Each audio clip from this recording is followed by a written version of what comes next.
Welcome back guys, स्वागत है आप सभी का हमारी एक और नई वीडियो में। आज की कहानी में हम जानेंगे कि कैसे एक आम से दिखने वाले टीचर ने अपना बदला लेने के लिए पूरी रशियन आर्मी को टक्कर दी थी। तो मूवी की स्टार्टिंग होती है एक यूरोप की बहुत ही शानदार और पुरसुकून जगह से, जहाँ पर मैकोला नाम का एक आदमी अपनी बीबी के साथ एक छोटी सी झोपड़ी में रहता था। वो दोनों अपनी जिंदगी में बहुत खुश थे। मैकोला की वाइफ एक बहुत ही शानदार आर्टिस्ट थी। वो बहुत ही अच्छी ड्राइंग किया करती थी और साथ में लकड़ियों पर नक्काशी कर बहुत ही शानदार चीजें बनाती थी। वो नक्काशी से एक लकड़ी का फरिश्ता एंजल बनाकर मैकोला की बाजू पर बांध देती है। और मैकोला गांव के पास ही एक स्कूल में मैथ्स पढ़ाया करता था। वो रोजाना अपनी साइकिल से उस स्कूल में पढ़ाने जाया करता था। मैकोला के घर में किसी भी प्रकार का इलेक्ट्रॉनिक सामान नहीं था और जिस वक्त वो स्कूल में हुआ करता था तो लंच टाइम में स्कूल में लगी टीवी पर न्यूज देखा करता था। और एक दिन वो टीवी पर न्यूज में देखता है कि रशिया में लोगों को मारा जा रहा है और रशिया यूक्रेन पर हमला करके उस पर कब्जा करना चाहता है। इस खबर को सुनने के बाद मैकोला अपनी क्लास में बच्चों को पढ़ाने चला जाता है, जहाँ वो बहुत ही अच्छे तरीके से बच्चों को पढ़ाया करता था। उसी क्लास में एक बहुत ही शैतान लड़का था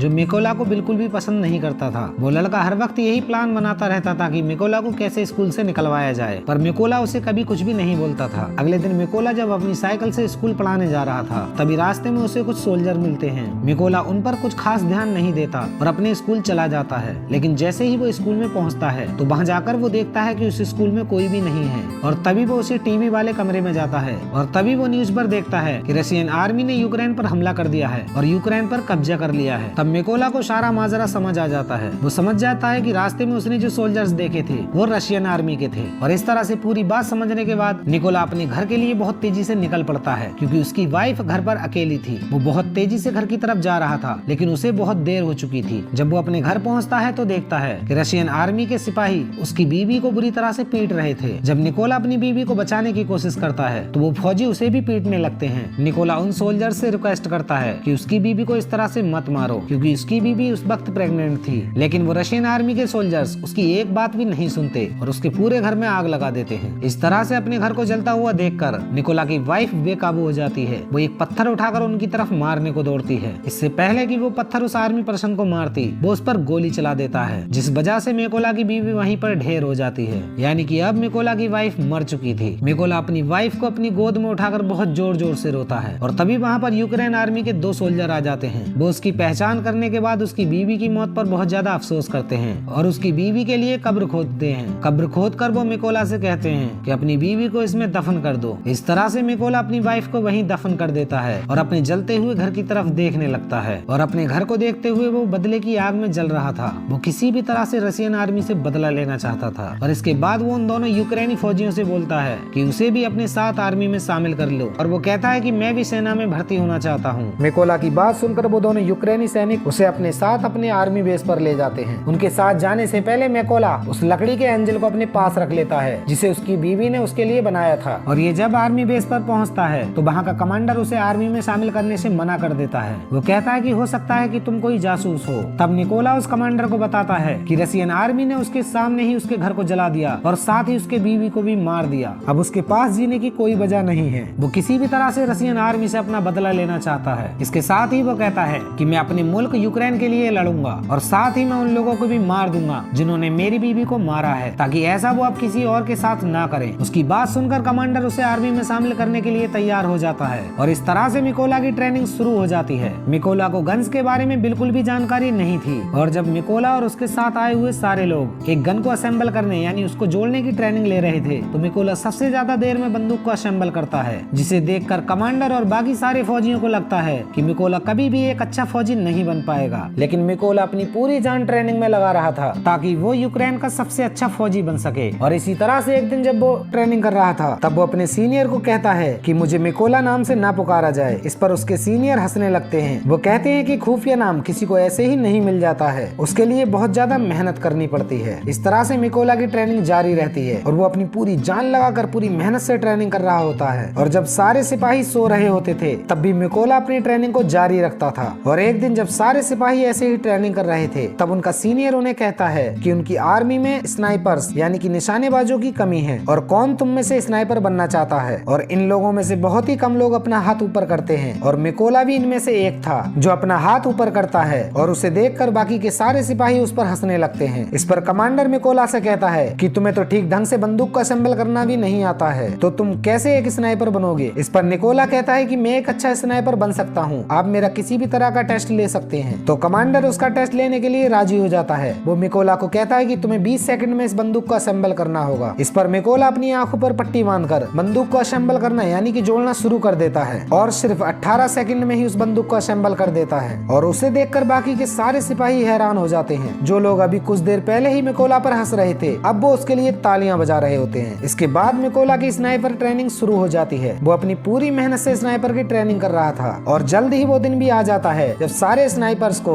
उनकी बंदूकें दी जाती हैं। जहां पर सारे स्नाइपर्स को अच्छी बंदूकें दी जाती हैं, वहीं पर मिकोला को एक पुराने टाइम की स्नाइपर गन दी जाती है जो ठीक तरह से काम भी नहीं करती है। जब मिकोला अपने सीनियर को बोलता है कि मुझे भी नई बंदूक दी जाए, तभी उसका सीनियर उस पर गुस्सा होते हुए कहता है कि पहले तुम्हें खुद को साबित करना होगा कि तुम एक अच्छे स्नाइपर हो, इसके बाद तुम्हें नई बंदूक दी जाएगी। और इस तरह से इन सब की स्नाइपर ट्रेनिंग शुरू हो जाती है और उन सब का सीनियर उन्हें कहता है कि जब तुम लोग निशाना लगा रहे होगे तो किसी भी परिस्थिति में तुम्हें अपने टारगेट से नहीं हिलना है। और सीनियर उन सब के पास बारी बारी से जाता है और उन सब के शरीर के आसपास एक एक करके गोलियां चलानी शुरू कर देता है। जो भी स्नाइपर गोली के डर से जरा सा भी हिलता है उसे ट्रेनिंग से बाहर कर दिया जाता है। और जब वो सीनियर मिकोला के पास जाकर गोली चलाता है तो मिकोला पर उस गोली के डर का कोई भी असर नहीं पड़ता। वो अपनी जगह पूरी तरह से स्टेबल स्थिर रहता है। और जब मिकोला अपने टारगेट पर निशाना लगा रहा होता है तब उसका सीनियर उसके पास आकर कहता है कि तुम अपने टारगेट को बस एक बार देख सकते हो। ऐसा कहते हुए वो मिकोला की आंखों के सामने कुछ रख देता है। इसके बाद जब मिकोला गोली चलाता है तो उसका निशाना चूक जाता है, लेकिन उसके सारे साथी और सीनियर जानते थे कि यदि उसकी आंखों के सामने कुछ न रखा होता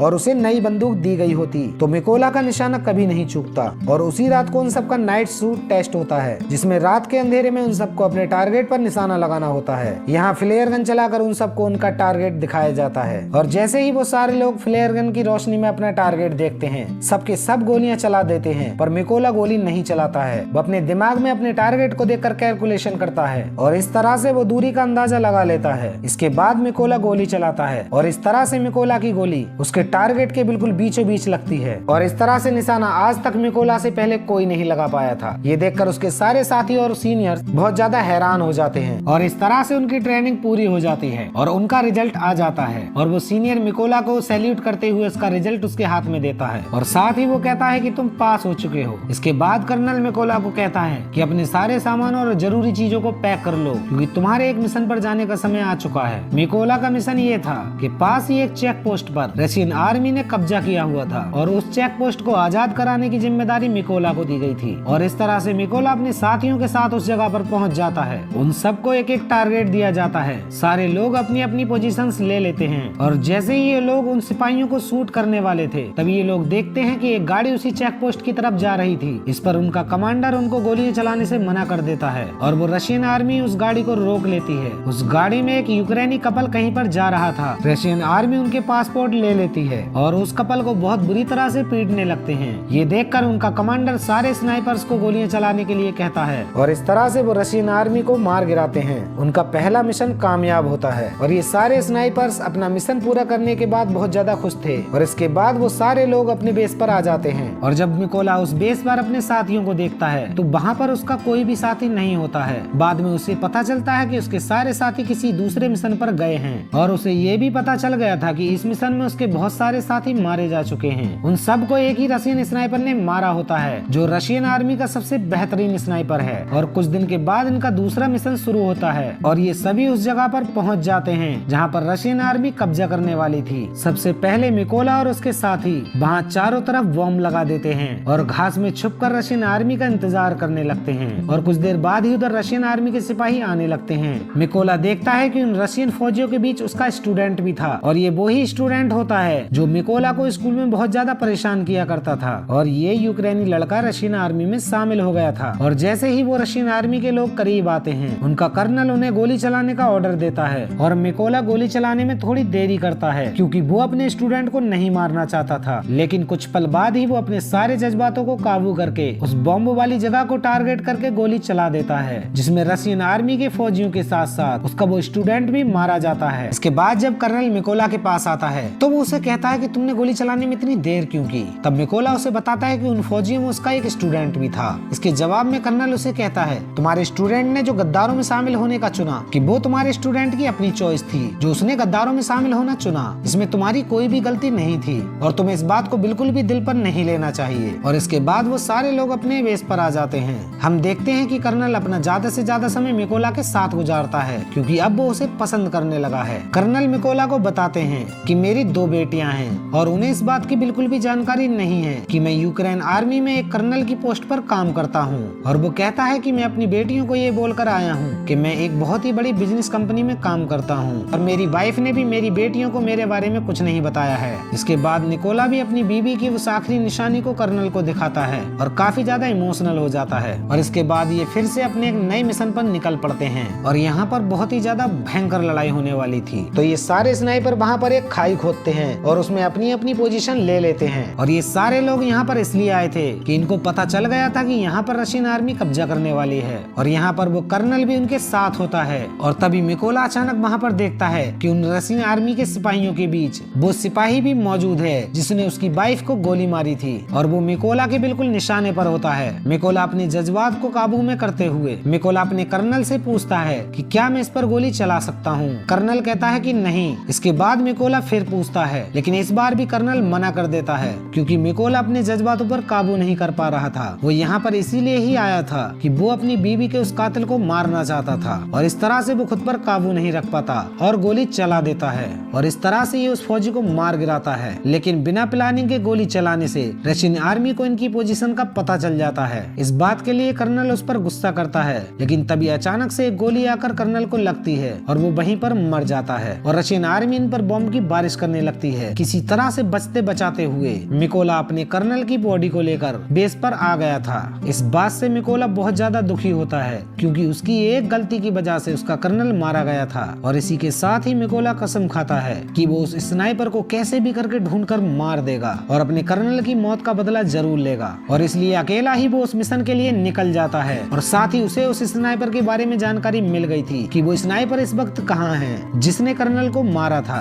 और मिकोला अपने टारगेट को फिक्स करके उनमें से एक स्नाइपर को मार गिराता है, लेकिन वहीं पर मौजूद दूसरा स्नाइपर मिकोला पर गोली चला देता है। वो गोली उसके हाथ को छूकर निकल जाती है और मिकोला दोबारा टारगेट करके उस स्नाइपर को मार देता है। इस तरह से मिकोला जख्मी हो चुका था और वो एक खुफिया जगह पर जाकर अपने उस जख्म का इलाज करना चाहता है और वो एक खुफिया जगह पर जाकर अपने उस जख्म का इलाज करने लगता है। वो आराम कर ही रहा था, तभी उसके बेस से उसे एक कॉल आता है जिसमें सीनियर ऑफिसर मिकोला को बताता है कि उस स्नाइपर का पता चल गया है जिसने कर्नल को मारा था और तुम्हें जल्द ही बेस पर आना चाहिए। उसकी बात सुनकर मिकोला जल्दी बेस के लिए निकल पड़ता है और बेस पर पहुंचकर इन्हें जानकारी दी जाती है कि वो स्नाइपर जिसने कर्नल को मारा है वो बहुत ही ज्यादा खतरनाक है, उसका निशाना आज तक कभी नहीं चूका। साथ ही उनका हेड उन्हें बताता है कि वो रशियन स्नाइपर पहले यूक्रेनी सैनिकों को मारता है, उसके बाद उनका वीडियो बनाकर इंटरनेट पर अपलोड कर देता है ताकि उसके डर की वजह से यूक्रेनी आर्मी हार मान ले। और बताता है कि हम लोगों को 2 ग्रुप में जाना होगा क्योंकि जिस बिल्डिंग के अंदर वो स्नाइपर बैठा हुआ है उसे हमें 2 तरफ से घेरना होगा। साथ ही वो कहता है कि एक टीम को उसका ध्यान भटकाना होगा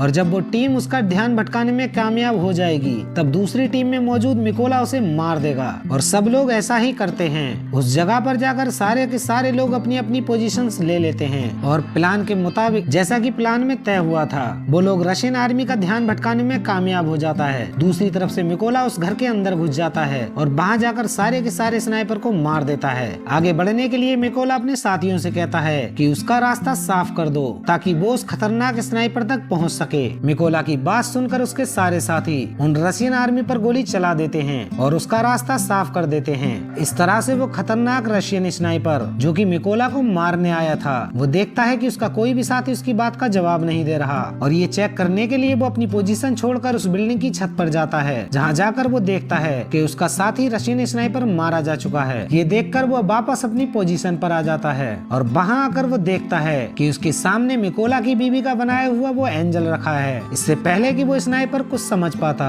मिकोला छलांग लगाकर उसके ऊपर कूद जाता है और एक चाकू से उसे मार देता है। और जब दूसरे छिपे हुए स्नाइपर को उसकी आवाज आती है तो मिकोला उसके पास एक बॉम्ब फेंक देता है और उस बॉम्ब से उस स्नाइपर का भी काम तमाम हो जाता है। और यहाँ पर हम देखते हैं कि जब वो खतरनाक रशियन स्नाइपर छत पर अपने साथी को चेक करने के लिए गया था तब उसने फोन पर रशियन आर्मी को वहाँ जो कुछ भी हो रहा था उसकी सारी जानकारी दे दी थी और रशियन आर्मी को इस बात का बिल्कुल भी अंदाजा नहीं होता है कि उनके सारे साथी मारे जा चुके हैं। और जब वो उस रशियन स्नाइपर को कॉल करते हैं तो कॉल मिकोला उठाता है और उन्हें फोन पर कहता है कि तुम्हारा वक्त अब खत्म हो चुका है इतना कहकर वो अपनी स्नाइपर गन से उस रशियन आर्मी के ट्रक ड्राइवर को शूट कर देता है और इस तरह से वो ट्रक वहीं पर रुक जाता है। उसमें बैठे सारे रशियन आर्मी के फौजी नीचे उतर आते हैं, लेकिन इनको बिल्कुल भी अंदाजा नहीं था कि यूक्रेनी आर्मी के स्नाइपर इन पर पहले से ही निशाना लगाकर बैठे हैं। इस तरह से वो सारे यूक्रेनी स्नाइपर्स उन पर चारों तरफ से गोलियां चलाकर उन्हें मार देते हैं। इसके बाद मिकोला अपनी बीबी की कब्र पर जाता है और बड़े दुखी मन से उस कब्र के पास बैठकर वो अपनी बीबी से कहता है कि मैंने तुम्हारे कातिलों से तुम्हारा बदला ले लिया है, लेकिन मुझे अब अपने मुल्क की हिफाजत करनी है, इसलिए अब मुझे जाना होगा। ये कहकर वो वहाँ से चला जाता है और इसी के साथ ये मूवी यहीं पर खत्म हो जाती है। मूवी की कहानी आपको कैसी लगी कमेंट करके हमें जरूर बताएं और साथ ही हमारे चैनल को सब्सक्राइब कर लें ताकि आपको ऐसी ही मजेदार मूवी एक्सप्लेनेशन बार बार देखने को मिलती रहे।